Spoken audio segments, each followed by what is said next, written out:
Actually, small animal has a better return than the big animal. Ah, Yeah, I know the Dinkas are so obsessed about cows. cows, yeah, If I have a daughter, yeah, if you come with the goat or chicken to pay dowry, yeah. I'll agree to that. No. As long as they are of the same right amount. Oh, okay. Honestly, it makes sense.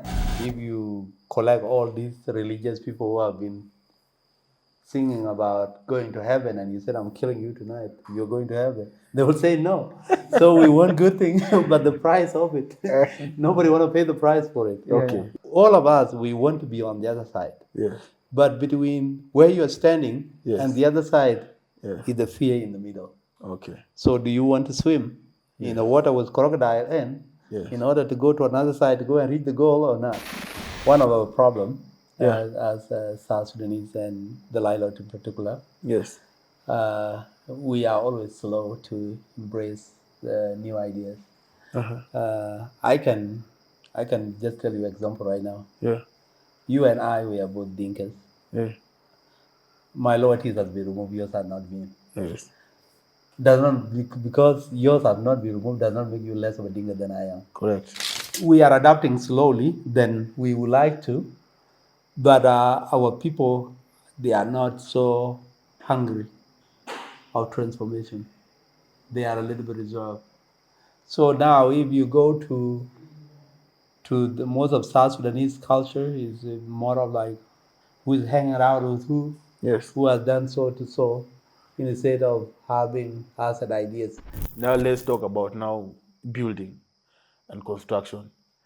I think you have a company, Precast Engineering. Yeah.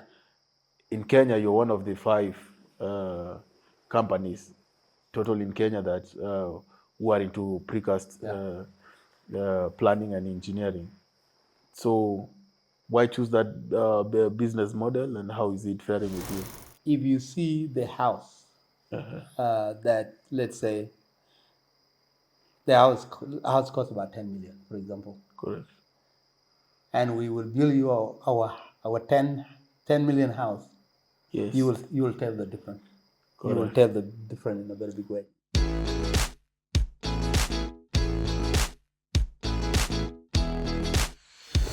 Step aboard and welcome to Admiral Carl Gordon Emporium of the Extraordinary, where every item holds a story and every story beckons you to an adventure. Whether you're in search of a trusty compass, a season map, or a trinket seasoned by the waves of a legend, you've just stepped into the right port. I am Admiral Sebit Gordon, master of this humble vessel, and your guide on this fine voyage through wonders untold. Hustle Beyond the Borders is the name of the program by the South Sudanese Chamber of Commerce. Tonight, I have 2 guests here. One of the guys who have changed my perspective on money making and real estate aspects, Mr. Gabriel Maketh, once a lost boy, now one of the finest real estate developers in Kenya. And I also have who will be my co-host, Sadiq Musa from Kapoita Logistics. Hey guys, thank you so much for coming over. I am Gabriel Maketh. I'm so inspired by your determination to come and see us and what you're doing for the country as the business chairman in Kenya for the South Sudan. Sometimes these services are needed, but a lot of people they don't know where to go. So seeing young people who are so inspired and very determined and focus driven is very refreshing to me. And another person of South Sudan will be so proud of what you guys are doing. So thank you for coming. Humble. Thank you so much, Mr. Sabit. Thank you so much, Mr. Gabriel, for hosting us here. I'm by name Sadiq Musa Lodoso, one of the South Sudanese based in Nairobi, Kenya. I'm a business person, deal in transportations of goods and services within East and Central Africa. It's an opportunity meeting Mr. Gabriel here also. We'd like to venture into business and do mutual business with him. Yeah, so for the context, when did you go to US? So I went to US in around 2004. Oh, So it's been almost now close to 21 years. And from 2004 to 2024, that is when I decided to come, to move back to Kenya. But for those years, I've been in and out to come to Kenya to come and do some of this project. The only difference is that I was coming at a shorter time comparing to now. For the first time now, I've been on the African continent for like about a year and a half. I've not gone back to the US yet. And I think maybe when I go back, I'm just going to collect my family and come back 100%. and come back. Yeah, yeah. All right. I think most of the people, they know you from, Centerpiece, one of the real estates that you've established in Nakuru, in Kenya. And the main question is, why real estate?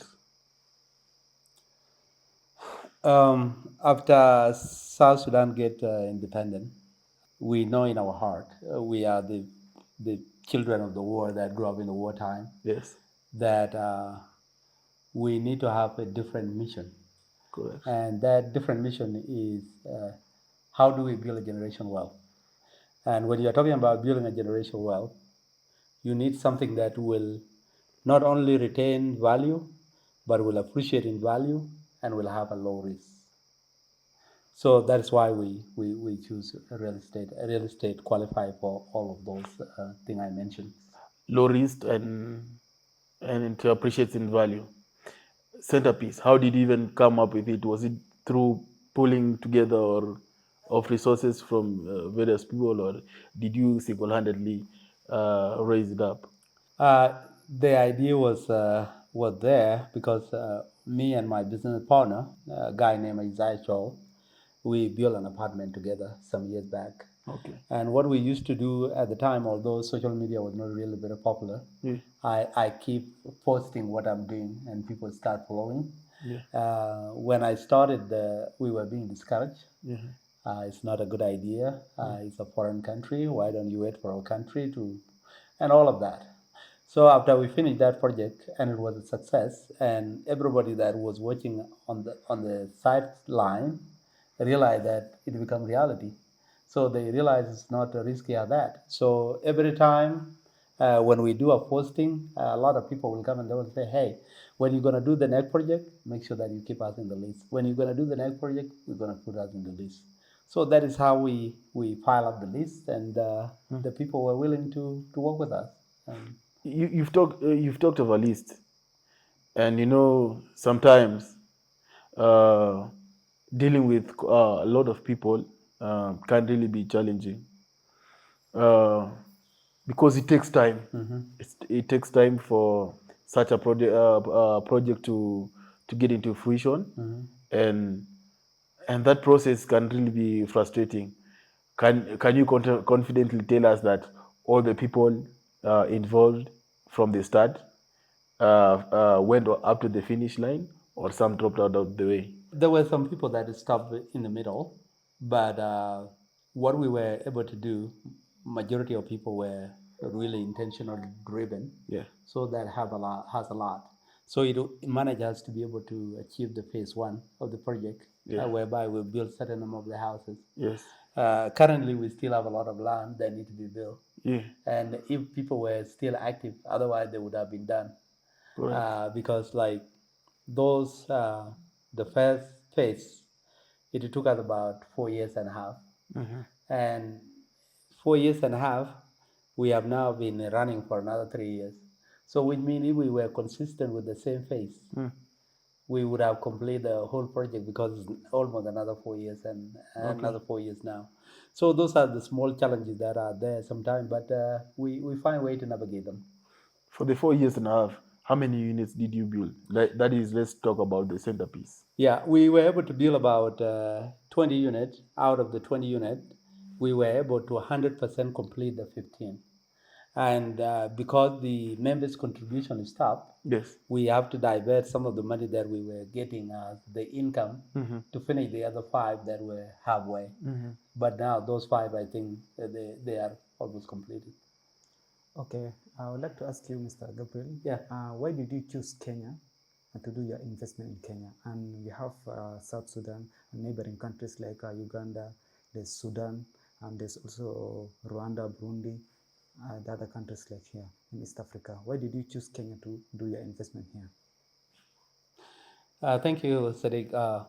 If you, out of the country you have mentioned, Yes.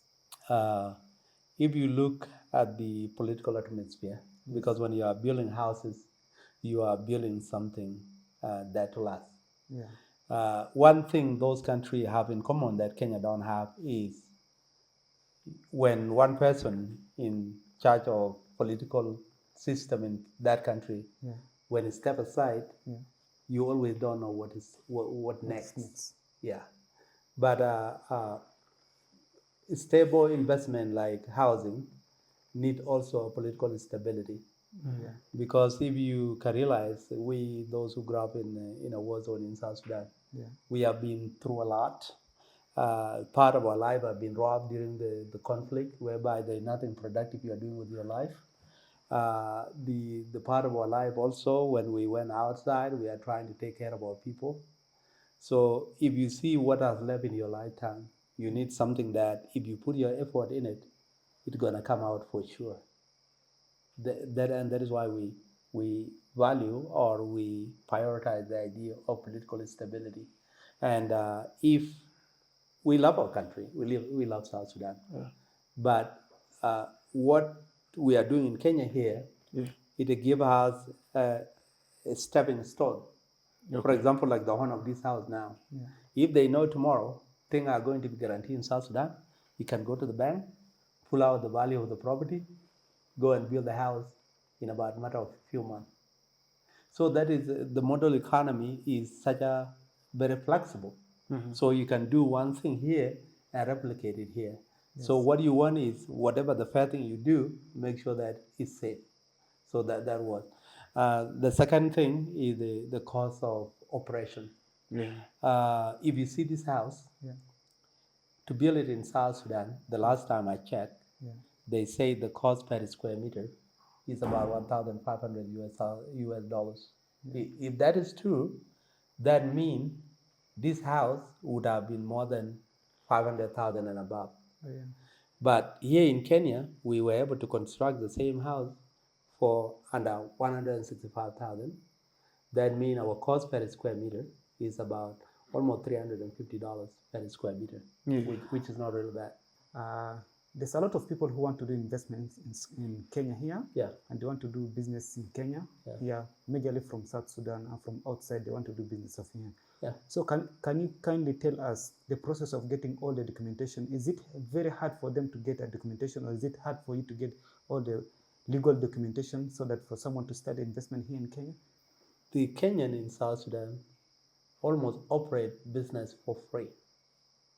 But to be able to operate in South Sudan in terms of the legal, so that you can be able to have a document and all of that, you currently is almost about 500,000 Kenyan shilling. That 500,000, not a lot of people can, wakulima wadogo, they will not be able to afford that. Maybe somebody like me, I can be able to, but mkulima mdogo will not be able to do that. Correct. So what our government has to do, or the government of South Sudan need to do, there are more way Kenyan businesses in South Sudan than South Sudanese businesses in Kenya. So they need to be able to see, are they going to reciprocate the charges if they think they can change it? Can South Sudan replicate it, or do they put it at the level that South Sudan is doing it? Because look at it this way, what we are doing here is just a penny. It's just like a peanut. Last year, if I memory serve me well, the Equity Bank in South Sudan make more than 6 billion. That is just one business. That's one business. So I don't know why our 6 official million they cannot have in what elaborate in what in currency? negotiating this one. Yeah, 6 billion in which currency? 6 billion in US dollars. God damn. Yeah, that's what they say. So we have seen you as a business person. We have seen you also as a engineer doing such kind of building. Do you also do construction for other people outside there, or do you do also construction to Kenyans or Ugandans or other people do you also do, or you only do for Los Boys? Well, currently I'm doing for some Kenyans. Yes. In case in point, there was this story I posted about on my wall the other day, whereby I went to Melbourne, Australia, and the women they were doing foundation. Those are the Machakos, Yeah. and they were being charged almost close to about 8 million Kenyan shilling, Yeah. and the structure is not even sound. So we have to go to the point whereby we have to demolish and then we start from scratch. So most of the Kenyan customers, they not only find our prices competitive, but the value and the quality, I think you have seen for yourself for these houses we have told you, is of unique base comparing to the prices they cost. Correct. Actually, talking about, I think Centerbase was done, and I think you're now working on a new project Yeah. that will take maybe around 130 homes. Where is that project based? Oh, this is Lega Physics Park where we are staying now. Okay. This is one of them. Then we have the Bright Star on the other side. Yeah. So those two projects, they will have about 130 homes Yes. of the same size like the one we are sitting in. So hopefully we are giving ourselves between 5 to 7 years, whereby we'll try to encourage everybody to be able to finish it. Yes. So when it's done, then well and good. Now let's talk about now building and construction.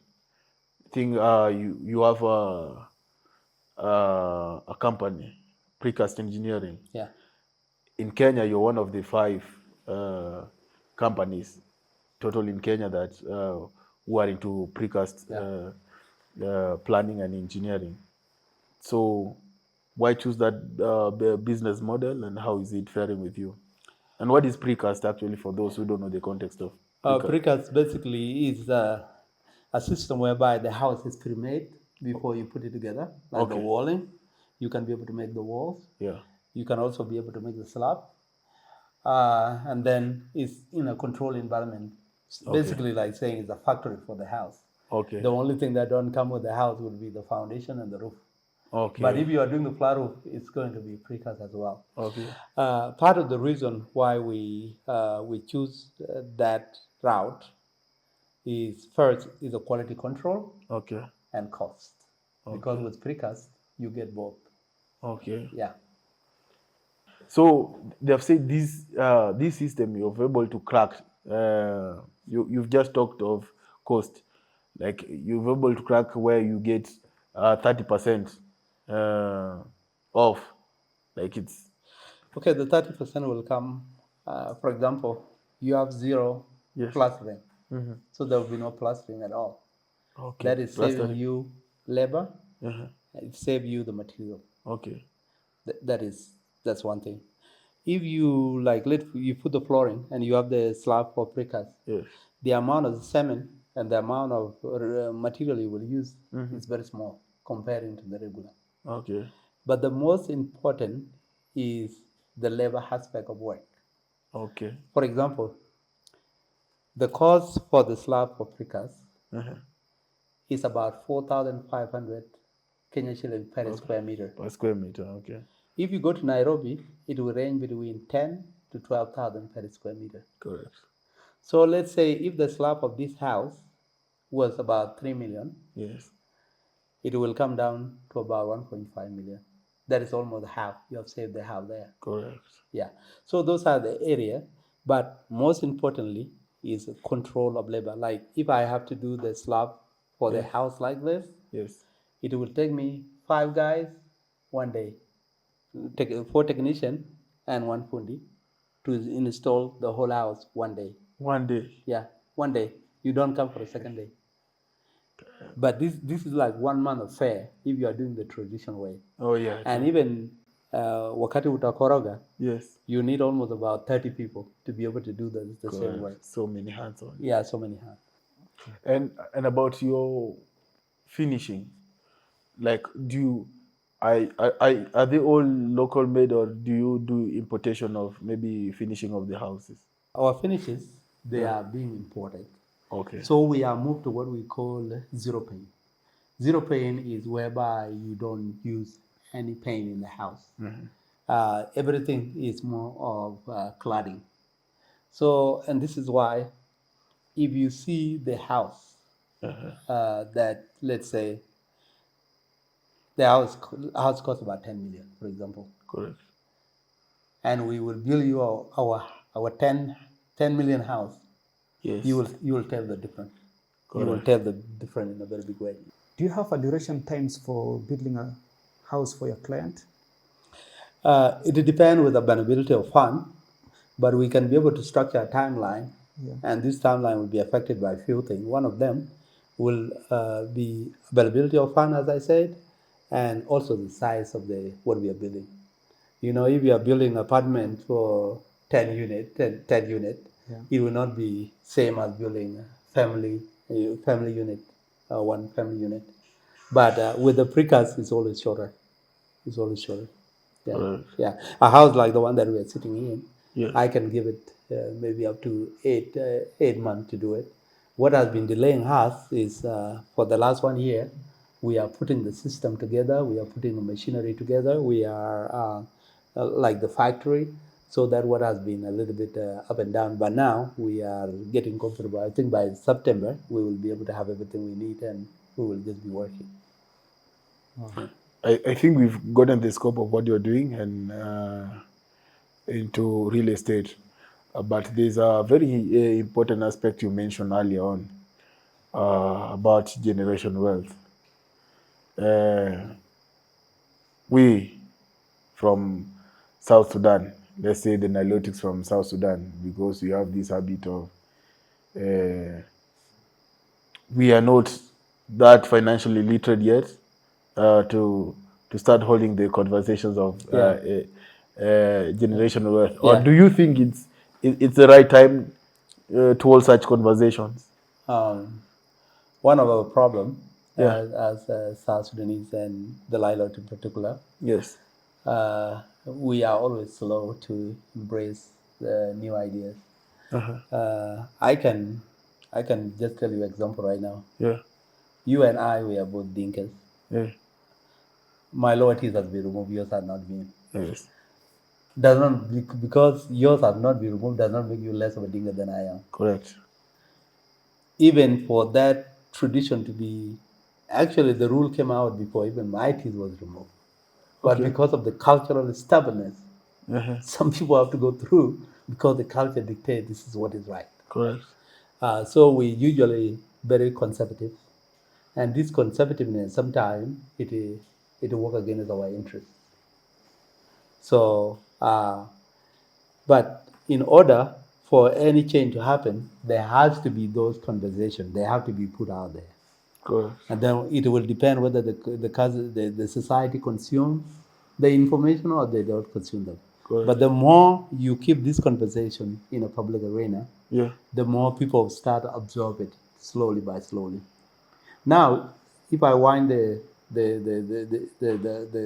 cultural cassette aspect down a little bit, 14 years ago, yes, the way people discourage us 14 years ago, what they say about what we're doing 14 years ago, is not the same level of criticism that we have today. Okay. But they learned some few things.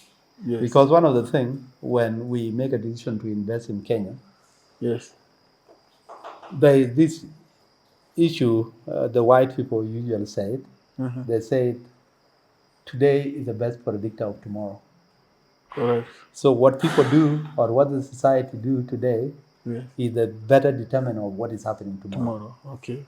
For us as a country, as South Sudan, one of the things that has been consistent, we've never been good at conflict resolution.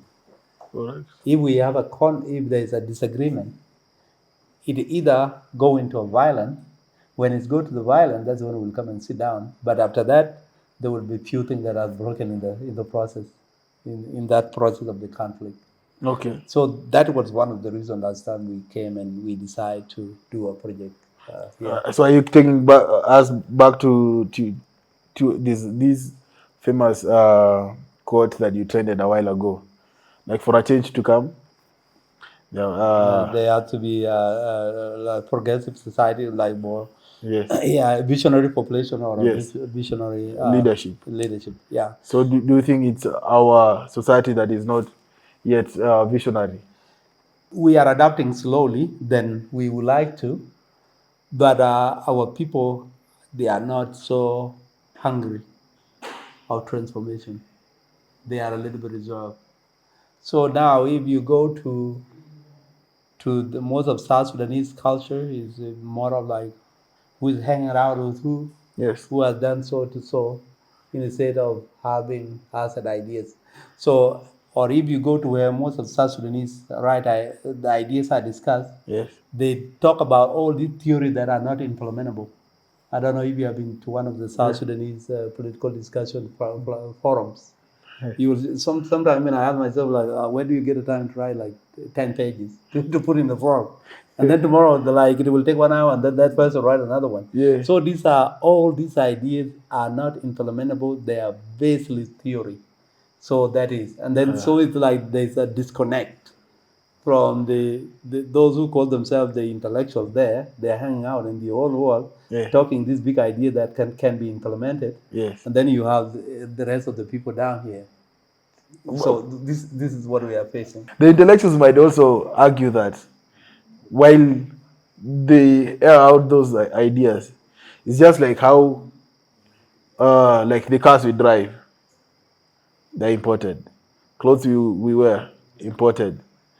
So why not the ideas they get out there? Why don't they import them and they implement at home? We lack consistent. That's one of the problems we have. Consistency. We are not consistent at all. Okay. You can go to one of the toughest offices in the land in South Sudan today, Yeah. and you will talk idea, and they will, oh, that is really good, that's really nice. And then when you are leaving there, everything just remains there on the table. Okay, for the case that we have some investors or we have some clients who want to purchase such kind of this house here, and we have come to notice that being a foreigner in Kenya, what is the regulation that you need to have so that you own the house? Okay, so in Kenya we have two kind of title. We have a freehold title. Yeah. This is meant for Kenyan Yeah. and the companies that are registered in Kenya. Yes. Because the rule of registration of a company in Kenya, Yeah. there has to be a Kenyan as one of the board. Yes. To be considered as a Kenyan company. Yeah. The 99 years is preserved for foreigners, but also there's a lot of Kenyan, they do the 99 years as well. Yes. Okay. So if you do the 99 years, it doesn't mean that the government will take back the land after 99 years. Yes. It means that after 99 years, you will go and pay some fee and renew that lease. Lease. Okay. That's what it meant. But it doesn't mean that the property has to be taken back after 99 years. Okay. Yeah, so I think South Sudanese, they confuse that. Like us, we have a Kenyan company. If you are comfortable with us, yes, for example, yes, and there's a freehold you want to buy, yes, we will co-sign you and by the name of the company, but you still be the legal owner of the land. So those are the loopholes you can be able to go around that. Okay. For the case that you have a client back in South Sudan, Yeah, who want to build a house and you have already drawn for him a house or you have done, is it possible for you to go and construct for him or her the house in South Sudan back at home? At the moment, us going to South Sudan is some of the things that a lot of clients have been pushing for, especially when people within our circle of centerpiece. Yeah. We have not gone to South Sudan yet, and one of the things that is preventing us is fluctuation of the cost of material. You know, we are kind of company that if we give you our word and we say this is going to cost you this much, An inflation rate, and then that will be it. We don't want to go back to you again and say, hey, by the way, we are short. Can you add this? Because that is the kind of what we are doing to protect our credibility as well as an organization. Yeah. So, Mr. Maketh, Yeah. You've been a huge advocate of common infrastructure or community consumption. What's the trickle-down effect of this, or what is the big picture behind it? When you're working as a group, it gives you a bargaining power. Okay. Let's say that I'm building 10 houses together, Okay. and these 10 houses, each of them will cost about, let's say, 1,000 bag of cement. Okay. So that is almost about 200,000 or something like that. Yes. The 200,000, if, for example, you are saving even 30 shillings Yes. per house, that's going to add up a lot. But you cannot be able to go to a wholesaler to be able to talk to them to give you that price if you don't have a large volume of Yes. what you want Yes. to buy. Uh-huh. Doing also the common areas like the road, the playing ground, Yes. those little things, they add the value of properties. Yes. And then the most importantly is if you are people that are economical blades, that Yeah. you have the same financial capability, Mm. if house of 10 million has been built and there's another 30 houses of 10 million, Yes. that put the value of those houses to a different place than one house of 10 million, and then you have a lot of tukul around it. It Okay. would not be the same. Personally, as you know, I'm from the South Sudanese Chamber of Commerce. Yeah. While we compare ourselves to other chambers or other communities here in Kenya, like the Somalis, the Indians, the Chinese, and so on, we see they have more of togetherness, and they pull resources together. They create the common pool of the pooling. They do it, and they are able to pull weight on some of the and have huge bargaining power. You have tried with the Lost Boys, and it has succeeded. Have we reached that level yet that we can come together, or there's still mistrust among ourselves as South Sudanese coming together? I think mistrust is there, but that mistrust did not just come out of blue. Okay. There has been a lot of time whereby South Sudanese they try to do a project together, Yes. and it's always either end in a conflict or Yes. it fall apart altogether. Yes. That thing has been there a lot, and there's a lot of people that has been a victim of those. Okay. There are really very few organization or project of South Sudanese whereby you pull people. You can almost count them with your fingers because that is how Correct. few they are. Correct. But you cannot, we cannot blame ourselves or being discouraged. Yes. Sometimes these problems they are not happening because of a corruption, or it can be something as little as incompetence. For example, They're self-inflicted. yeah. So, for example, if I'm buying the material for this, Yes. and you know a lot of people sometimes they don't begin, whatever I add, they just pay. Yes. Okay. But when you're going to do your book later, you realize that you're under the oath. Yeah. So they will say, oh, so and so has eat the money, Yes. but they don't know that it's just like, oh, The I cost didn't manage them. accounting, It's not like I didn't eat them personally. Yeah. So those are the things that we are at a new arena as people who came from not just war, but we used to be cattle keepers, we small farmers. This is a different playing field economically, Yes. and we are learning. Okay. So I think that's what has been the problem. You've just stated a very important point, the incompetency. Do you think us here in Africa have contributed much into losing trust of our brothers in the overseas, the kinds of the Laos boys and those maybe investors? I can call them investors, or people who are willing back to inject to building projects in Africa, maybe in Kenya or back in South Sudan. Have we really contributed? Have they lost trust in us, or can we still gain it back? Well, it's a little bit too late now because Lost Boys, they are not Lost Boys anymore. We are aging. We come even very soon, maybe in 5 years or 6 years time, Yeah. we will start having some grandparents there. Yes. So we are not young as we used to be, whereby we unachapa kazi mbili and then you come home. Okay, let's tell me this way. Our people is a diaspora. Yeah, Yes. diaspora. Yeah. So diaspora in general. Yeah. So what has happened is people are a little bit exhausted. Okay. If you go to diaspora, a lot of people, you open a business for your cousin or your nephew or your brother, Yeah. and those business always they aim into club. Other people they give ultimatum, whereby Okay. you say, hey, what do you think that you're gonna do, and you're gonna do right? If I give you the money, you're not gonna come back to me, and if I'm gonna give you this money, Yes. you are not coming back to me. Okay. Then somebody say, okay, I want to go and be buying dry fish from Botown. Yes. And then the cousin say, okay, fine. He's the captain. Yeah, here is 1,500 US dollars. I don't want to hear from you again. Okay. You know. Then later, before you know, because the dry fish is such a seasonal business, Correct. it dry up with with the rain, and then now the business collapse, and now we are back to square one. Yeah. Yeah. We have seen several visitors coming here, some from Uganda, some from Kenya, some from Tanzania, some from even from US.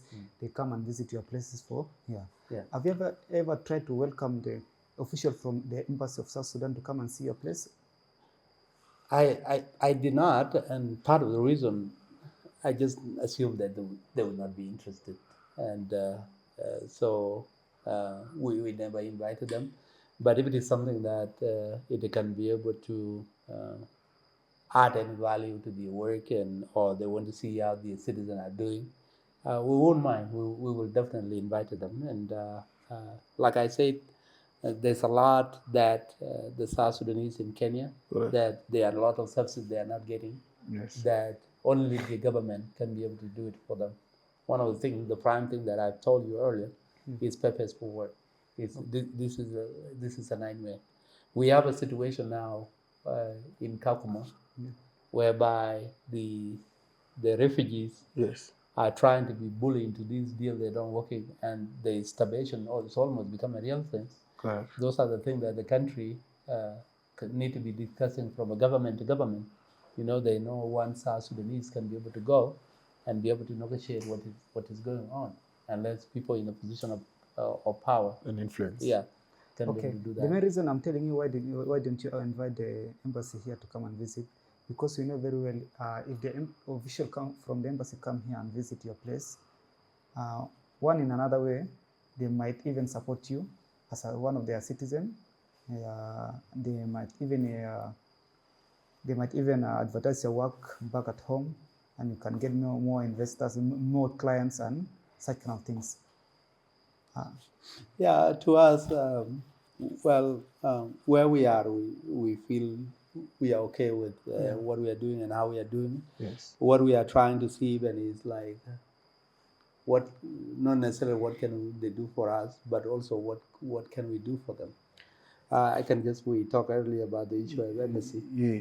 You know, especially when a country is building a facility in a foreign country, Okay. it's very important to be your citizen to be able to do that work. And the part of the reason is somebody can literally spy on you by just building something and put something into your Oh set. yeah, the bagging. So your citizen should be the one where the cable are, where the internet are, and everything is. If there's a banker to be put in there, it has to be person from home. Okay, that's okay. That's the main reason I've asked you. Did you have to go and visit the embassy so that you have to see your work, so that in case that there's such kind of work in future, you have to be one of them to be considered and do such kind of work. Yeah, I think what has been a precedent or trend among the South Sudanese and the government a lot of time. Yeah. We have seen over the years. It's very rare in South Sudan whereby work is awarded by merit. Yeah. And so that is one of the things that done by most of South Sudanese. Correct. So when you know, even if you have the merit, and maybe you don't have the people, you don't know anybody in the position of decision making, you just shy away because this is what has been happening.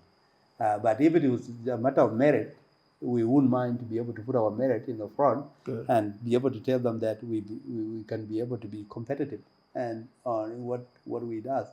So unless now is somebody with the love of the country or the society, like Sebit, when you reach out to me, Yes. you find me on social media, you reach out to me. Yeah. I didn't prevent you from coming. I invited you right away, and then I make the time for you. If they call us and bring us to the table, either it's here or back home in South Sudan, we will be more than willing to sit down and listen and be able to share some of our ideas on how do we improve our public infrastructure. You've stressed on the love for the work, merit, competency, and so on. As we have been touring around the several projects that you're doing, like I'll give a comment on the centerpiece. Drainage is perfect. Landscaping is perfect. I think even how the way it was surveyed is perfect. We have come here. This property is called Legacy Park. Legacy Park. Yeah. I've seen everything is perfect from drainage to the outlook of it, of the whole estate and so on. All the amenities factored in on. Now translate it back at home. I don't. What's the main issue that we don't have? Have we considered drainage surveying, or what is wrong with our real estate industry? Ours, I heard there was a joke. They said one of the Lost Boys came to South Sudan, and then so he was with an American friend, a white guy, and he said, so they are carrying water, the plastic water. Then the American guy says, so what do you think was the future of South Sudan? Then he said, man, Salva Kiir destroyed this country. So the white guy said, okay. So they walk around, they go about 1 mile. The guy finishes water, and then he just throws the container to the road. Yes. And then his white friend asked him, did Salva Kiir do that as well, the littering? Yes, the littering, yeah. So there's so many level whereby we treat our own country like we're going to move out tomorrow. Yes. Like this is not a place we're going to live forever, and we're going to live for our children. If you go, like this time I'll be driving around, and then you'll say, oh, that is a compound for General so-and-so. The first thing will come to my mind later is a stagnant water and a lot of containers underneath it. Yes. And this is a person that has so much power, even if he can call some of his bodyguards and then say, clean around the compound. They can be able to do that. So we have such a tolerance of tightness as a society that really need a big public campaign. Because the beauty or what gives people a peace of mind is a beautiful serenity. Yes, good lawn and everything like that. That's what we want. So if you're going to a place like South Sudan, you can be able, it would be a good idea to have projects that like estate projects that are really well managed to be able to bring a class of different level of South Sudanese. Correct. And that's when you will be able to see the progress. Now, when you go to most of the places in South Sudan, you will see one beautiful building here, and then you will see a bunch of Rakupat. It's like you are mixing Lavington and Kabira together. It's not a very good picture. I'm told that what inspired you to be building these high-end estates is you were inspired by cemetery in the U.S. or the graveyard. Yeah, in the US. the graveyard in the U.S. So what happened? I was in America, so I was at work. Yeah. And this was one of the stations I never worked before. That's when I was in college. So I wake up one day in the morning. I was working in that facilities. I came at night and worked through the morning. So when in the morning when I opened the curtain and looked through the facility, it was this beautiful field full of flowers and greenery. And then I look very closer, and then I start seeing a tombstone. So it was a graveyard, but I at the time I was admired, I didn't know it was a graveyard. So I tell myself, if these people can take care of the dead, why we can't take care of our living? Why we cannot do our space to be beautiful and clean?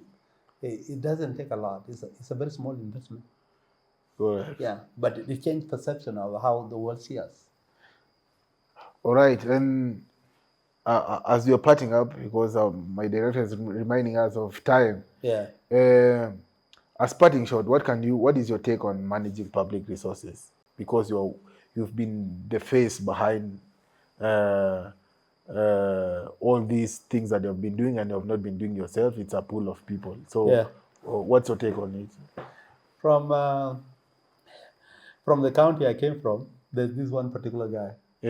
I heard him in there's a local musician. His name is Panchol Dev. Yes.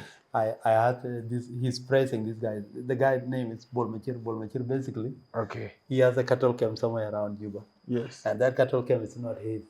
So if you come with his cow, he will come and keep it. He will come with yours, he will come and keep it. He will come with his cow, he will come and keep it. Yes. And he will look after them. And he is known for doing that. So I can say I'm a version of Bolmachir in town. Okay. Public resources, we need to be really accountable for. The beauty of what we do is that you can be able to see. We cannot assume. Like the guy who owned this house, when I built it for him.